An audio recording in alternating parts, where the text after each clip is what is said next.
Bonjour tout le monde, on dirait que l'interminable range des 8 derniers mois est en train de prendre fin et que la deuxième phase du cycle aussi est en train de commencer.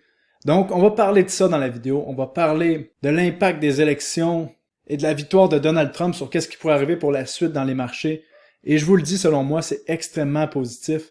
On va aussi voir quelques chartes fascinantes que j'aimerais vous montrer, qui nous montrent à quel point les choses vont pouvoir accélérer, selon moi, dans les prochaines semaines.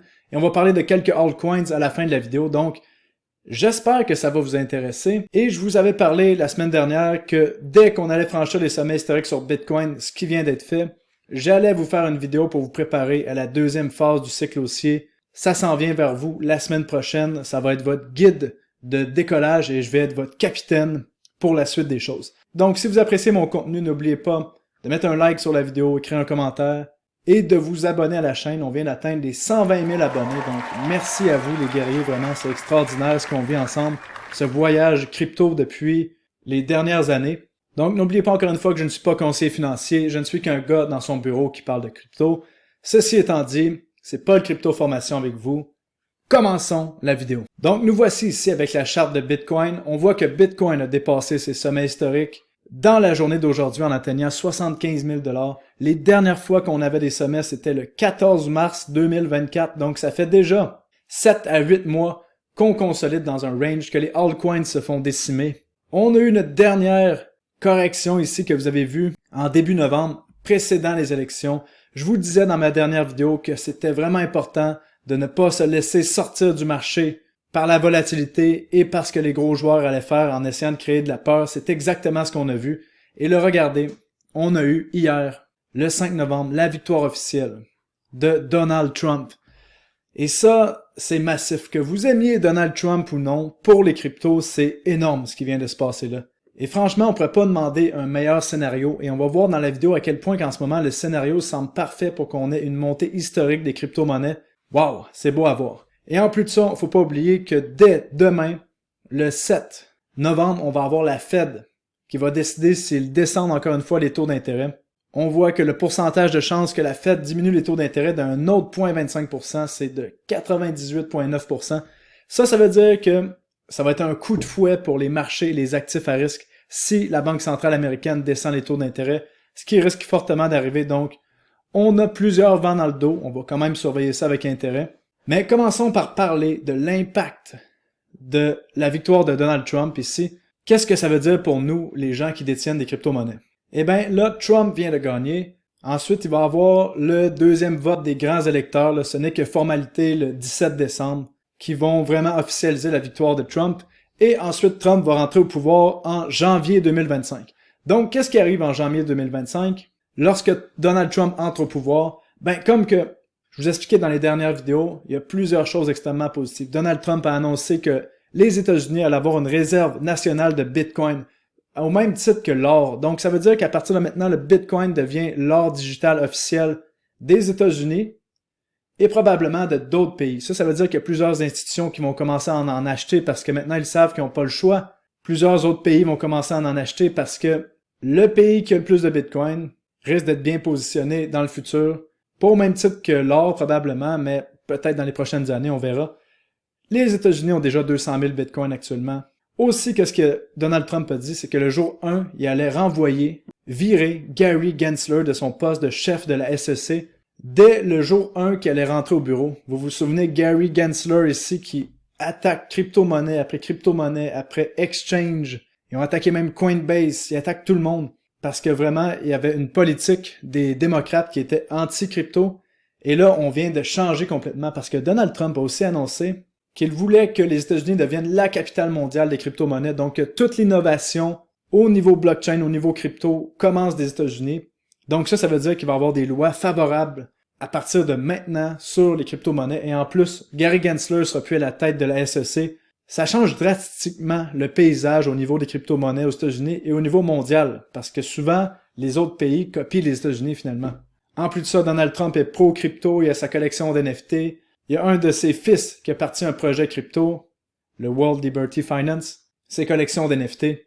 Donc vraiment ultra positif pour les crypto-monnaies. On n'a jamais vu, on n'a même pas imaginé. Je me souviens quand je commençais dans les crypto-monnaies, on va mettre une charte en logarithmique là, où est-ce que j'ai commencé, c'était à peu près ici là, fin 2016.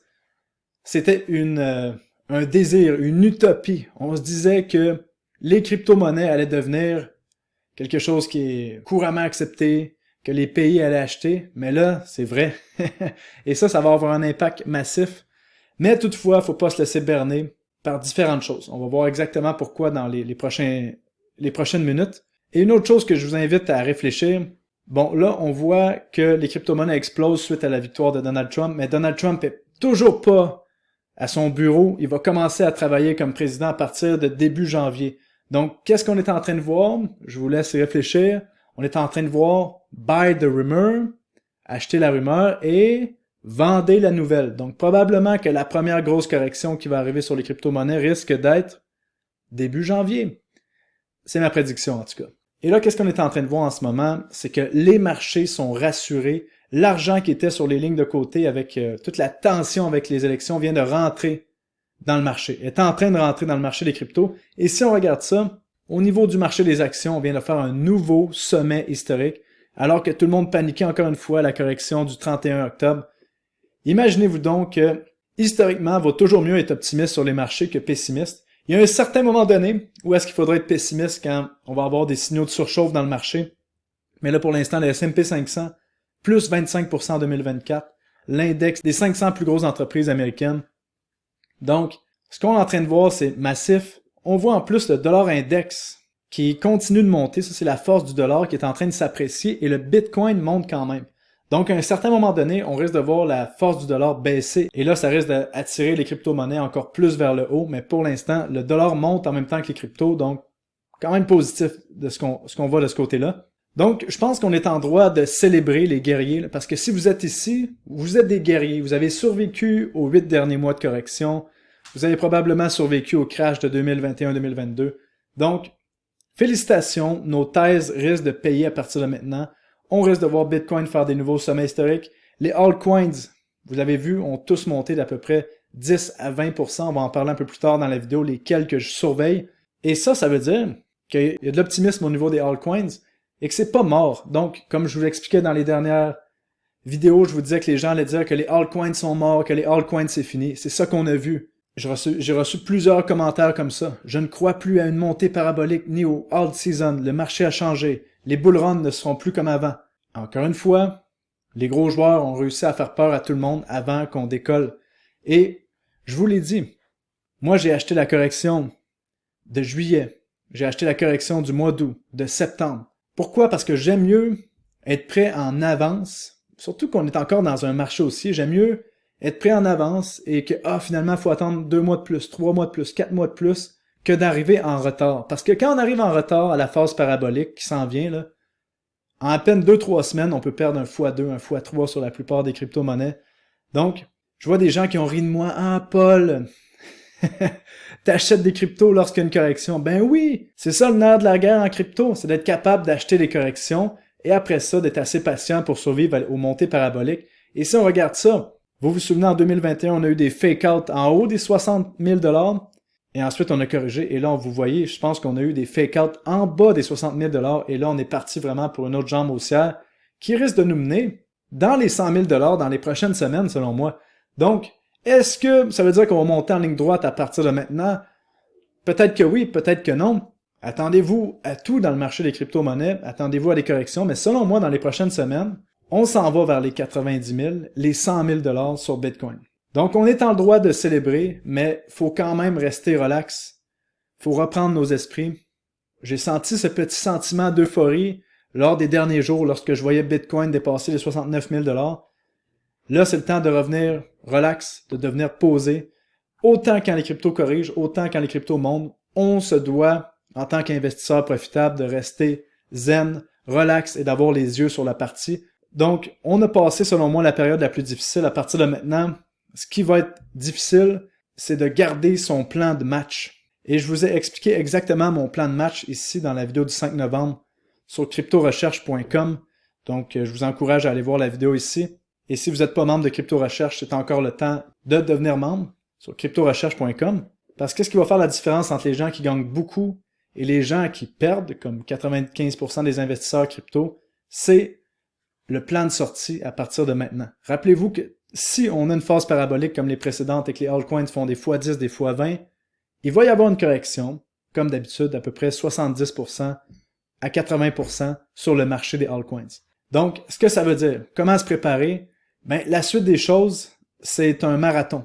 Rappelez-vous qu'une phase parabolique sur les crypto-monnaies, comme on a vu ici, en 2020-2021, comme on a vu ici, en 2017, comme on a vu en 2013, ça dure entre 4 à 10 mois. Donc là, on a pour probablement 4 à 10 mois d'euphorie. Puis, je vais vous montrer une charte fascinante qui moi, m'épate complètement là, à chaque fois que je la vois. Et je vais vous montrer comment les gros joueurs vont vous défoncer plus tard dans le cycle si vous comprenez pas ça. Donc, c'est important de rester allumé là, pour les prochaines minutes de la vidéo. Donc, vous voyez ici, on a le prix du Bitcoin dans le haut de la charte. On a dans le bas de la charte les recherches du mot Bitcoin sur Google. Donc, vous voyez, la première fois qu'on a atteint les 60-65 000 $, les recherches sur Google du mot Bitcoin n'ont jamais été aussi élevées. La deuxième fois qu'on a atteint les 60-65 000 $, les recherches étaient plutôt moyennes. La troisième fois qu'on a atteint les 70 000 $, les recherches ont commencé à monter un peu, mais c'était encore moyen. Et là, on est à la quatrième fois qu'on atteint encore une fois les 70 000 $. Et les recherches sont anémiques. On est comme à des niveaux de marché baissier. Donc, je ne sais pas si vous comprenez la puissance de la charte qu'on est en train de voir actuellement. Ça veut dire deux choses. Ça veut dire la première chose, c'est que tout le monde se fout complètement de Bitcoin. Tout le monde se fout complètement des cryptos. Allez demander à votre voisin c'est quoi le prix de Bitcoin. Il n'y a aucune idée. Même, il va penser que les crypto-monnaies, c'est fini, que ça n'existe même plus. On est seuls, vous et moi, les guerriers, et c'est exactement dans la position qu'on veut être pour faire le plus de profit pour la suite des choses. Et qu'est-ce que ça veut dire? Ça veut dire qu'à partir de maintenant, 70 000 $ sur Bitcoin, c'est quoi? C'est le plancher. C'est le moment où il y a acceptation. Tout le monde est neutre. Un Bitcoin à 70 000 $, bof, c'est normal, il n'y a rien là. C'est exactement ce que nous montrent les recherches Google Trends. Et comment est-ce que les gros joueurs et BlackRock vont essayer de vous défoncer dans les prochains mois? Ben, à un certain moment donné, quand Bitcoin va atteindre les 100 000 $, peut-être 90 000 $, il va commencer à avoir beaucoup d'articles qui parlent des cryptos en bien. On va parler des cryptos en bien. Là, le but, c'est de faire rentrer le bétail, faire rentrer la masse pour qu'eux puissent vendre leur position. C'est aussi simple que ça, ce qui va arriver probablement dans les prochains mois. Donc, rappelez-vous qu'il y a un truc que j'ai compris avec ça, là, c'est que si les médias n'en parlent pas, ça n'existe pas. Donc, les médias parlent pas de crypto en ce moment, donc ça n'existe pas dans la tête du collectif. Mais dans notre tête à nous, ça existe parce que nous, on a les yeux sur la partie, et c'est ça qui fait qu'on va faire des gains incroyables, probablement dans les prochaines semaines, et l'important, ça va être de les garder, ces gains-là. Et dans la chaîne, je vais vous montrer comment garder ces gains-là, bien sûr, parce que mon but sur la chaîne ici, c'est que vous soyez des investisseurs profitables, et je vous donne ce que je pense qui peut vous aider. Et là, on a une deuxième charte que j'aimerais que vous gardiez en tête, ou une citation. Je vous l'ai déjà montré, mais là, vous le savez, c'est 4 phrases ici. On voit que les temps durs créent des personnes fortes. Les personnes fortes amènent des bons moments. Les bons moments amènent des personnes faibles. Et les personnes faibles amènent des moments difficiles. Et c'est un cycle en continu. Et là, je vais vous expliquer comment ça fonctionne avec les cryptos. Ce qui se passe, c'est qu'on a vu des moments difficiles en 2021 à 2022. Ça a créé des personnes fortes. Dans le fond, les seules personnes qui étaient là, c'est les gens qui croyaient vraiment au marché des crypto-monnaies. Et là, ces personnes fortes-là, qui vendaient pas, peu importe s'il y avait des mauvaises nouvelles, de la peur, des pornos de la peur, mais ces gens-là avaient des mains fortes, des mains en acier, des couilles en titane, mais c'est eux qui ont créé la montée qu'on a vue ici. Et là, qu'est-ce qui est arrivé dans la montée qu'on a vue des 6 mois entre octobre 2023 jusqu'à mars 2024? Ben, c'était des bons moments, parce que parce que les personnes fortes ont créé des bons moments, et ça, les bons moments ont créé des personnes faibles. Ça, qu'est-ce que ça veut dire? C'est qu'on perd les bonnes habitudes. Là, on est habitué, ça fait 8 mois qu'on a des moments difficiles. Les personnes qui restent, c'est des personnes fortes. Donc, on a des bonnes habitudes. On n'est pas en train de chasser les objets brillants. On sait accumuler dans les bonnes périodes, on sait vendre dans les bonnes périodes. Mais lorsqu'on a des phases paraboliques, ça crée des stratégies où est-ce que les gens sont de plus en plus sloppy, c'est quoi le bon mot en français, je dirais, sont de plus en plus négligents dans leur stratégie, achètent du n'importe quoi, prennent des leviers, et c'est ça qui amène les parties difficiles, c'est ça qui a amené le marché baissier de 2021-2022, c'est l'excès de levier, l'excès de projets de merde, des parasites qui arrivent dans l'écosystème qui vont vous présenter des nouveaux faux projets d'IA, des nouvelles conneries. Donc, rappelez-vous de ça, en ce moment, on est arrivé au moment où est-ce que les personnes faibles ont créé des moments difficiles qui ont amené des personnes fortes, et là, on va avoir des bons moments en crypto. C'est un cycle continu, et là, on arrive dans la partie fun du cycle, selon moi, et je pense que c'est quand même évident ce qui s'en vient pour ma part. Là. Je pense que le cycle suit son cours, et ça se passe exactement comme on l'avait prévu au niveau des cycles. Maintenant, allons voir les altcoins. Quels altcoins est en train de nous montrer des signes de vie incroyables? Donc, allons voir sur CoinGecko. Là, j'ai mis le top 300. On va aller voir sur 24 heures. Regardez ça, c'est rare qu'on voit ça. Bitcoin, 7%. Ethereum, 8,4%. Solana, 12%. Dogecoin, 9%. Donc, on va aller voir en 24 heures. On voit qu'on a une panoplie de meme coins. Je vous l'ai dit de mon côté, je pense qu'il y a de l'argent à faire avec les meme coins, mais faut pas faire du n'importe quoi et c'est pas pour tout le monde. Mais ce qui m'intéresse ici, c'est ce que je vais parler dans les dernières vidéos juste ici. On voit la DeFi qui est en train de faire une ressurgescence avec Uniswap, Aave. On voit Lido Finance, Injective, vous voyez du 20%, Uniswap du 31%, Aave 24%. Qu'est-ce qu'on voit aussi? Ben, l'autre narratif que je vous parle. Quand je vous disais les crypto-monnaies que j'achèterais au prix actuel, tout ce qui est intelligence artificielle comme PAL, Grass, justement, qu'on a fait un airdrop qu'on a donné plusieurs milliers de dollars à notre communauté crypto-recherche. On voit aussi comme et si on continue avec la DeFi, on voit Pendle, plus 16%, Maple, plus 16%, Aerodome, plus 16%. Vous voyez, la DeFi, l'intelligence artificielle avec BitTensor, plus 14%, qui était à plus que 20% dans la journée, il y a à peine une heure. Finance décentralisée encore avec ReserveRight. On voit le gaming avec Superverse. Donc, comprenez que déjà, la montée qu'on voit aujourd'hui nous montre quel narratif va le mieux performer dans les prochaines semaines, selon moi. Et j'aimerais vous parler d'un dernier truc, parce que vous le savez, j'aime beaucoup suivre l'histoire des cycles. Et je respecte les cycles. Je respecte énormément l'histoire des cryptos et de Bitcoin et des altcoins. Et je vous montrer la charte du Dogecoin ici.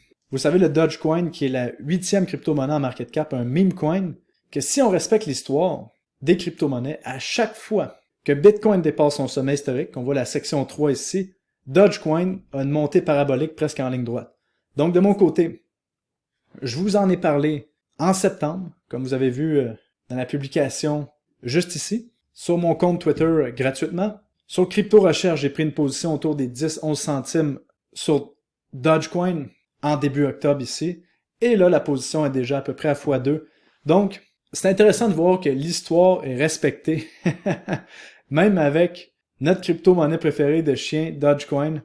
Donc, pour ma part, je pense que Dogecoin peut aller dépasser son sommet historique, même si le market cap est complètement démentiel. Parce qu'on voit Elon Musk avec Twitter qui va probablement implémenter Dogecoin. Et le fait que Elon Musk va aider à enlever des fonctionnaires qui servent à rien au niveau du gouvernement américain. Et il va créer le Department of Government Efficiency. Donc, si on prend les initiales, ça fait Doge, encore une fois. Quand on est dans le monde des meme coins, c'est comme ça que ça marche. Donc, énorme qu'est-ce qui s'en vient vraiment du côté des cryptos. Et moi, mon but, comme d'habitude, c'est de me positionner du bon côté de l'histoire, du bon côté du trade et de vous amener les meilleures informations de crypto. Donc, j'espère que vous appréciez. Et si vous voulez voir une autre nouvelle incroyable, voyez ici que on a des fonds de pension maintenant qui achètent l'ETF Ethereum. Donc, je vous en avais parlé, c'était inévitable. Les fonds de pension achètent maintenant du Bitcoin, de l'Ethereum et les prochains ETF crypto qui arrivent comme le XRP et Solana. Donc, vraiment, on va avoir la fusion bientôt avec le monde du marché traditionnel et le monde des cryptos dans les prochaines années. On a encore beaucoup d'argent à faire avec les cryptos, donc profitons-en les guerriers. Merci d'avoir été là et on se revoit à la prochaine vidéo pour parler de comment bien se préparer pour la suite du cycle haussier. Bonne journée tout le monde. Salut.